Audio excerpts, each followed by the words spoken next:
Les Nations Unies et le Programme alimentaire mondial ont commencé à tirer la sonnette d'alarme en ce qui concerne les conséquences de la guerre de l'Ukraine. En effet, selon ces deux organisations, un ouragan de famine pourrait balayer une bonne partie du monde et l'Ukraine, si loin, si proche, retient notre attention dans ce nouveau numéro d'Écho du Togo. Nous analyserons naturellement les conséquences de cette crise sur le plan politique, économique, stratégique pour notre pays, le Togo. Mesdames et messieurs, bonsoir et bienvenue dans ce nouveau numéro d'Écho du Togo. Alors, on ne va pas perdre du temps, on va rentrer dans le vif du sujet. Je suis au plateau avec Monsieur Horus Donkouvi, que j'appelle personnellement une bibliothèque vivante. Horus, je ne vous ai jamais appelé par ce nom, mais franchement, pour moi, vous êtes une bibliothèque vivante. Merci. C'est rare de voir des gens, depuis leur jeune âge, maîtriser un certain nombre de sujets au plan géopolitique, africain. Franchement, c'est énorme. Aujourd'hui, je tenais quand même à vous rendre un vibrant hommage comme ça. Merci beaucoup. Alors, Horus, aujourd'hui, nous allons parler un peu de la guerre de l'Ukraine. D'accord. Sinon, le conflit russo-ukrainien. L'Ukraine si loin, si proche finalement. Mais avant de parler de cette guerre, nous allons dans un premier temps passer en revue un peu les relations qui lient le Togo à la Russie avant d'en arriver aux conséquences, aux retombées qu'on puisse avoir par rapport à ce conflit qui a éclaté entre le géant russe et puis son voisin ukrainien. Mais déjà, dites-nous, quels sont les liens qui existent véritablement entre la Russie et le Togo? Alors, les liens qui existent entre la Russie et le Togo, je pense que c'est dans le même ordre, dans le même sens que les liens que la Russie entretient avec les anciens pays colonisés. Déjà, ce qu'on très souvent on oublie de mentionner, c'est que la Russie, c'est l'État qui perd le plus en vies humaines et qui s'investit dans la libération de l'Europe quand elle est en proie au nazisme. Et par ce truchement, elle se pose en tant qu'un des leaders de la planète au moment de la guerre froide. Donc, elle joue le rôle de balance un peu avec le système capitaliste et offre la possibilité à un certain nombre d'États de rallier sa cause, qui est celle du communisme, ou du moins d'être dans la position de non-aligné. Ce qui va fortement aider les États africains dans leur accession à l'indépendance, dans leur accession à un certain niveau de développement. En ce sens-là, vous allez voir qu'au Togo, vous avez toute une classe d'intellectuels qui vont bénéficier de bourses pour pouvoir aller se former en Russie. Vous allez avoir tout un ensemble de chefs d'État africains qui vont opter pour une collaboration avec la Russie. Je me rappelle que même au niveau technologique, disons, au niveau de l'équipement, nous étions jeunes et nous avions vu déjà des avions Antonov, des voitures Niva, Lada, ainsi de suite, un certain nombre de marques qui étaient réputées pour leur solidité, leur efficacité, même si ils ne remportaient pas les concours d'esthétisme, d'esthétique que proposait le monde capitaliste. Malheureusement, au fur et à mesure comment dirais-je, de l'émiettement de l'URSS, petit à petit, les États africains se sont de plus en plus tournés vers un monde capitaliste qui d'ailleurs a fortement investi son économie, fortement investi son milieu politique et qui a joué des coudes pour rallier un certain nombre de pays à sa cause. Mais il n'en demeure que les liens sont restés. Il y a toujours ce rapport subliminal subliminal par rapport à l'image de cet État russe qui n'a pas eu de colonie, qui, comment dirais-je, s'est toujours porté du côté des pays qui étaient les moins avancés, les moins développés, équilibriste et tout ça, et qui permet une genre d'alternative à ce que le monde capitaliste impose. Alors, c'est bien de rappeler un peu cette partie de l'histoire qui pourra peut-être qui plante bien le décor, qui nous aide à comprendre un peu les enjeux. Bon, maintenant, quand on prend le géant russe et le petit lopin de terre, un rectangle qu'on appelle le Togo, qu'est-ce que ce géant russe gagne par exemple auprès du Togo? Parce que pour que deux personnes marchent ensemble, il faut que ces deux personnes voient quelque part un intérêt commun. Je pense que le Togo, on ne nie pas au Togo la position géostratégique qu'il a, du fait de desservir notamment, comment dirais-je, les pays qui sont enclavés. Et il y a aussi cette dynamique de la Russie qui à un moment veut renouer avec l'Afrique. On se rappelle de la conférence de Sochi, où on a le chef de l'État qui y participe, on a Robert Doucet aussi à un moment qui retourne en terre russe pour pouvoir essayer de voir dans quelle mesure accentuer un certain nombre d'échanges. Ce qui fait que, oui, le Togo, je pense que de façon mondiale, est quand même reconnu pour avoir un positionnement assez intéressant. Et je pense qu'il y a aussi le fait que, contrairement à certains gouvernements du continent, le Togo a un gouvernement beaucoup plus flexible et beaucoup plus, comment dirais-je, beaucoup plus diplomate face à certaines propositions, Déjà à l'époque, je me rappelle qu'il y avait l'histoire du sommet Togo-Israël. Ouais. Après, on a parlé du Togo pour les projets de la route de la soie.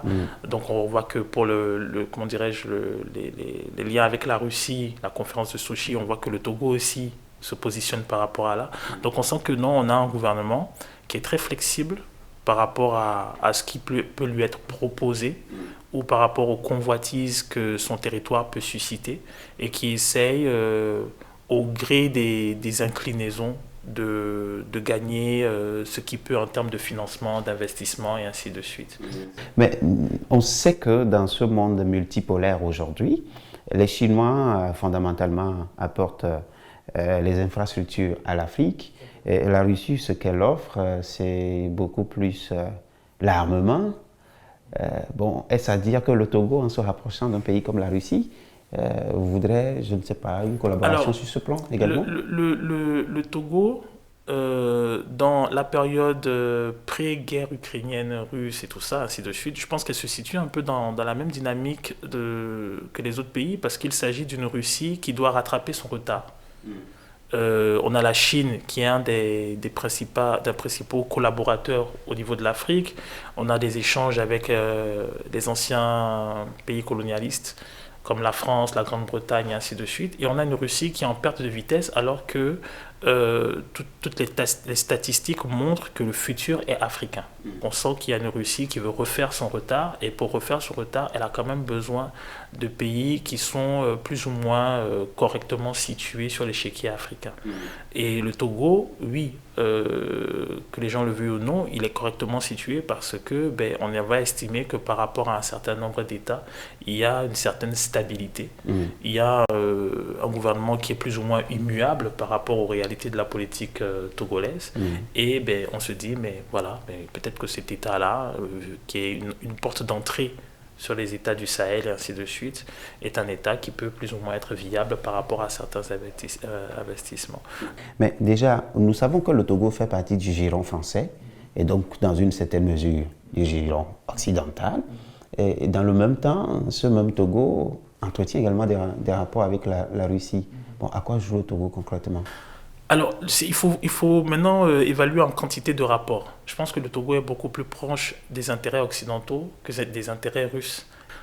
Si le Togo pouvait se permettre un certain nombre d'échanges avec la Russie, est-ce que maintenant, dans le cadre actuel de la crise, la crise russo-ukrainienne, qui aura forcément des répercussions sur la crise malienne, est-ce que ce moule-là va être permis au Togo de négocier largement avec la Russie quand on sait déjà qu'il y a les problèmes avec le groupe Wagner? Le groupe Wagner est un groupe militaire. Donc lorsqu'on a un gouvernement togolais qui va avoir la prétention de recevoir des investissements russes, dans le cas actuel, on peut avoir un monde occidental qui va lui opposer ou qui va lui imposer de ne pas accepter un certain nombre d'échanges parce que le Togo peut être contraint à choisir un camp.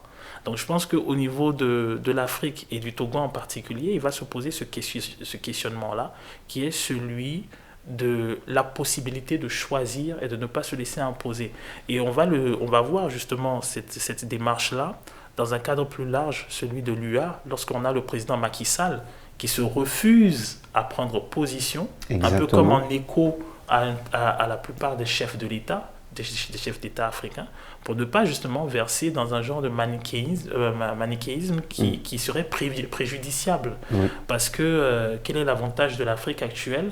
à se à se positionner. positionner dans un conflit qui en réalité ne la regarderait pas. Oui, c'est vrai que ça devient un véritable dilemme pour les États africains, parce que déjà même les États-Unis, on peut dire, mettent déjà sous pression le pays africain à se positionner de façon ouverte dans cette crise-là. Vous venez de rappeler exactement que vous ne voyez même pas les intérêts des États africains à se positionner, ou alors d'un pays comme le Togo à se positionner, parce que de toute façon, ces États-là n'ont pas demandé la permission au pays comme le Togo d'envoyer des armes. Alors, non pas seulement ils n'ont pas demandé la permission, après il y a une offensive médiatique très subliminale, très violente qui se fait à l'endroit des États africains, qui malheureusement pour eux n'assument pas la qualité de leurs médias et se laissent envahir par les autres médias, et donc tout le soft power que cela induit. Vous avez des pays qui sont en conflit, et vous avez un monde occidental qui magnifie sa révolte, son opposition à la Russie, alors que rien qu'avec les deux États qui soutiennent la Russie, c'est-à-dire la Chine et l'Inde, vous avez déjà plus de la moitié de la population mondiale qui est d'un côté. C'est la moitié de... Sans compter les non-alignés, l'Amérique latine, l'Afrique, les États comme le Kazakhstan, l'Ouzbékistan, ainsi de suite, l'Iran. C'est compliqué. D'accord. Toujours pour revenir à notre cher pays, le Togo, je sais que vous avez beaucoup de choses à dire sur cette crise. Malheureusement, on est contraint de rester dans le cadre togolais. Nous avons tous observé la dernière fois, quand il s'agissait de voter une résolution aux Nations Unies contre ce que les uns appellent une opération militaire, d'autres appellent une invasion russe, le Togo n'a tout simplement pas voté. Comment est-ce que vous comprenez ça? Moi, je comprends ça tout à fait, parce que, comme je dis, le Togo va choisir le non-alignement. Et la question, c'est jusqu'à quand? Puisque vous avez dit tout à l'heure qu'un choix clair se posera. Alors, ce qui se passe, c'est qu'on va vouloir imposer un choix clair au Togo et au reste de l'Afrique. Et dans ce choix clair, où est-ce que vous voyez bien le Togo, vous? Alors, je pense que dans ce choix clair, la logique voudrait que justement le Togo maintienne son non-positionnement.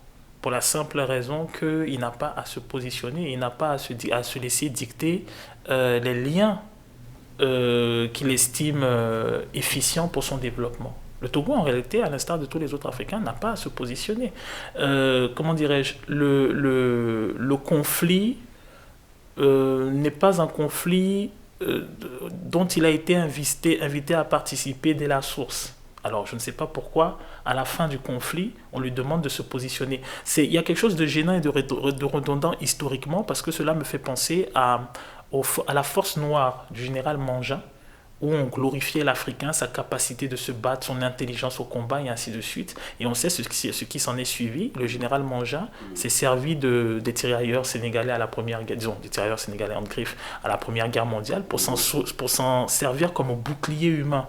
Ce qui a fait réagir d'ailleurs des députés comme Blaise Diaye à l'époque. Donc, vous pensez qu'aujourd'hui on a besoin des Africains, des Togolais, comme des boucliers diplomatiques?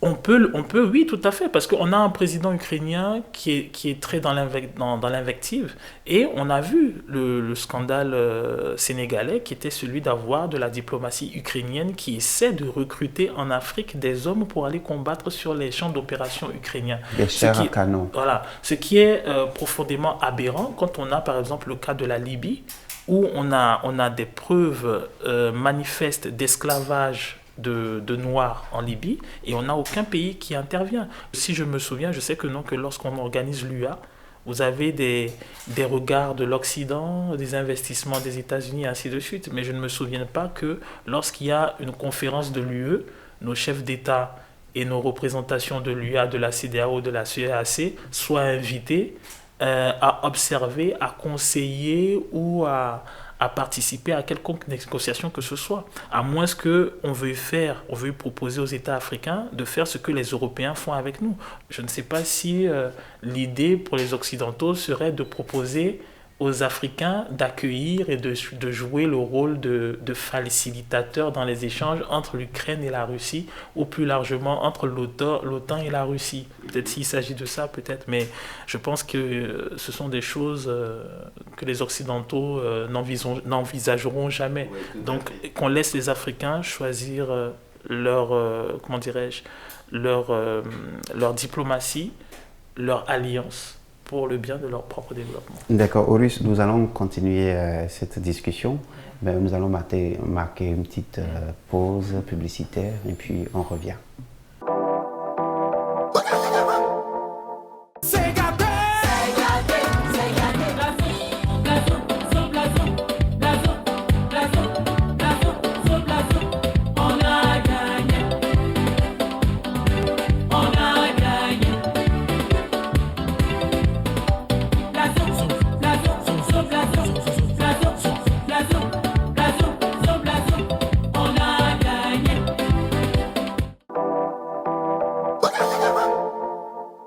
On est de retour après cette pause. Maintenant, on va faire une petite transition pour aborder cette fois-ci l'économie. Mais la transition que nous allons faire, c'est le volet diplomatique du Togo. Il y a le Haut Commissariat, le Haut Conseil des Togolais de l'étranger, HCTE, que le diplomate, le ministre des Affaires étrangères, M. Robert Doucet, avait lancé il y a de cela, en tout cas bientôt 2 ans. Est-ce que vous pensez, est-ce que vous avez vu cet Haut Conseil-là à l'œuvre pendant qu'une bonne partie des Africains, des Togolais, étaient bloqués quelque part en Ukraine? Vous pensez que le HCTE a servi à quelque chose en ce moment précis? C'est la chose la plus dommage et la plus remarquable. C'est un peu cela. Comment dirais-je, personnellement, je n'ai vu sur aucun média un avion affrété pour le quelconque rapatriement d'étudiants togolais et ainsi de suite. Mais même, je dirais qu'il y a quelque chose de plus grave. C'est le fait que pour le rapatriement des étudiants, on ait accepté la balkanisation. C'est-à-dire qu'on a eu par exemple un Ghana qui a envoyé des avions rien que pour prendre les étudiants ghanéens, une diplomatie ivoirienne qui a envoyé un ambassadeur rien que pour s'occuper que des étudiants ivoiriens, et que les Africains aient accepté de se salir dans ce genre d'idées. Je m'explique. Si on prend l'inverse sur les États africains, s'il a une crise et que par exemple vous n'avez pas, par exemple sur le territoire, vous avez l'ambassade de France et que vous n'avez pas l'ambassade de Belgique, l'ambassade de France, ils iront au secours des Belges. Tout à fait. Ils iront au secours des Belges. Si vous avez des Portugais qui sont sur le territoire portugais et qui n'ont pas de représentation portugaise sur le sol togolais, vous aurez des Portugais qui iront et qui seront soutenus par l'ambassade de France. Et ils feront valoir, comment dirais-je, le fait d'être collaborateurs au sein de l'Union européenne. Donc moi, ce qui m'a beaucoup choqué dans la démarche africaine, c'est au-delà du fait que nous, les Togolais, nous n'ayons peut-être pas envoyé de quoi cette solidarité africaine. Voilà, de rapatrier les Togolais. Ça me gêne de savoir que lorsque le Ghana va chercher ses étudiants, un pays frontalier, membre de la CEDEAO, ils vont chercher, je pense, on parle de 17 étudiants. Je ne crois pas qu'il y ait d'avions intercontinentaux qui n'aient que 17 places. J'aimerais savoir, dans les 17 là, où sont les étudiants ivoiriens potentiels, gambiens, gabonais, congolais, et ainsi de suite. Ça, c'est le panafricanisme qui parle. Voilà, et là, je trouve que là, nous montrons au monde notre capacité à ne pas être solidaire sur des questions critiques. Et ça, généralement, ce monde, le reste de la planète nous l'oppose pour nous exploiter. Parce que face à des situations gravissimes, nous avons du mal à coaliser. Nous avons beaucoup de mal à coaliser. C'est pour ça, à un moment, quand je vois, vous avez des médias qui disent oui, mais pourquoi on a sauvé les Ukrainiens, on n'a pas mis les Africains. Des gens qui ont été frappés d'ostracisme, de racisme, qui ont été mis de côté, qui ont été mis au banc pendant des dizaines d'années, des centaines d'années, et qui se plaignent de façon régulière que cela soit fait, doivent normalement, en amont, préparer le fait que cela leur arrive. D'accord. Ils ne peuvent pas être étonnés à un moment d'être ostracisés alors qu'ils l'ont été tout le temps. Donc c'est à nous de prendre les résolutions qui s'imposent. D'accord. Alors, le volet économique, cette fois-ci, on sait que le programme alimentaire mondial a déjà alerté sur une possible famine ou un ouragan de famine qui pourrait frapper une bonne partie du monde et malheureusement l'Afrique n'en serait pas épargnée. Est-ce que vous êtes inquiet? Alors, je ne suis pas inquiet, je vais dire que je suis agacé et énervé, au même titre que ce qui a pu se passer pour le cas du Covid. Mais C'est-à-dire, ça Le m'agace. Togo importe au moins 61% de son blé, selon le site Togo First en 2020 par exemple. Ça ne vous fait pas peur? Non, c'est que en fait, à un moment, il faut mettre les populations africaines en face des réalités. La vérité, elle est simple. La vérité, c'est que le blé est une céréale qui est importée, qui a été imposée par l'État colonial. C'est ça la vérité. Et la vérité, c'est qu'on ne produit pas de blé. Mais la vérité aussi, c'est que avant que le blé ne soit imposé et importé, ben, l'Africain avait son petit déjeuner. L'Africain a ses céréales. Vous allez en Europe, vous avez le pain de seigle, le pain de sarrasin, il y a le pain qu'on fait avec le blé. Donc par conséquent, je pense que c'est une insulte à l'Afrique de lui faire comprendre que s'il n'y a pas d'importation de pain de l'Ukraine et de la Russie, vous allez mourir de faim. Il n'y a rien de plus violent et de plus avilissant que dans cette affirmation. Vous allez dans les peuples africains, vous avez un rite du petit déjeuner, un rite du déjeuner, un rite du dîner. Cela ne nous a pas été appris. Par contre, ce qui a été fait, c'est qu'on nous a imposé un certain nombre de cultures. Sur certaines, certaines ont pu être assimilées par les populations, d'autres n'ont pas pu l'être. Par exemple, le maïs est une culture qui a été assimilée. Nous avons, comment dirais-je, la pâte de maïs, ainsi de suite, la bouillie de maïs et tout ce qui en ressort. Et le pire, c'est que nos céréales traditionnelles sont beaucoup plus riches, beaucoup plus nutritives que les céréales qui nous ont été imposées. Donc lorsque vous avez un représentant, et c'est ça qui me choque, un représentant qu'on appelle d'une organisation internationale qui peut-être ne connaît pas les réalités sociologiques et culturelles africaines, qui monte au créneau et qui dit, parce qu'il y a une crise en Ukraine et en Russie, vous allez mourir de faim, je ne comprends pas. Mais ce que je ne comprends pas encore, c'est que par exemple, je ne sais pas pour le cas du Togo, mais pour le cas du Sénégal, j'apprends que le Sénégal subventionne les importations de blé. Je ne peux pas comprendre que l'on subventionne des importations d'une céréale que l'on ne cultive pas nous-mêmes, alors que nos planteurs manquent de subventions pour soutenir notre agriculture à nous. Justement, parlant de subventions, ça m'amène à vous poser une question. La Russie sanctionnée, coupée, en tout cas une bonne partie des banques russes coupées du système SWIFT, est-ce que ça vous inquiète pour les échanges que le Togo pourrait avoir avec la Russie? Non, ça ne m'inquiète pas parce que la vérité, c'est que est-ce que le monde peut se permettre la débâcle économique d'un État comme la Russie? Non. Les gens en parlent comme si, oui, les sanctions qui sont adressées à la Russie, voilà, bah, si elle fait faillite. Non, la vérité, c'est que le monde économique en lui-même, la sphère économique du monde, ne peut pas se permettre la faillite d'un État aussi grand que la Russie. Le monde ne peut pas se permettre une déstabilisation de la Russie. Maintenant, ce que peut craindre... Peut-être le Togo dans son partenariat avec la Russie? Non, je pense que le Togo est attentiste et observateur comme la plupart des États parce que forcément à ce que impose le monde capitaliste et occidental, il va avoir du côté du reste du monde une réponse financière, économique et géostratégique. Une des principales mines du Bitcoin dans le monde se trouve au Kazakhstan. Ouais. Et le Kazakhstan est allié à la Russie. C'est à côté. Et vous verrez que dans la répression qui est faite à l'endroit de la Russie, ben, on n'ose pas attaquer par exemple l'Internet, on n'ose pas attaquer certains échanges. Et c'est intéressant pour l'Afrique parce que ça montre une structuration économique du monde qu'on avait cachée aux yeux du monde. Parce qu'il y a de cela, je dirais, avant le mandat de Donald Trump, mais pour beaucoup de gens, la structuration économique du monde occidental est suprême, est inattaquable et immuable. Et là, on se rend compte que même avec le cas de la Chine, quand on prend le scandale avec Huawei, on s'aperçoit que même Huawei, on n'a pas pu la déboulonner. Ouais. Dans la guerre économique qui opposait la Chine et les États-Unis. On a vu que à l'offensive américaine, la Chine a proposé une alternative. Donc à l'offensive européenne, économique, on va voir que la Russie, qui est frappée de sanctions pratiquement depuis une dizaine d'années, depuis 2014, s'est préparée et continue à tenir au compte. On n'a pas de Russes dans la rue qui sortent en disant je meurs de faim. On n'en a pas. Donc à un moment, on a des alternatives économiques qui sont proposées et les Africains, j'espère, vont prendre le temps de l'observation, le temps de l'étude, afin de pouvoir structurer à un moment, j'espère, une économie africaine qui soit hors de l'avilissement que l'on a pu connaître toutes ces années.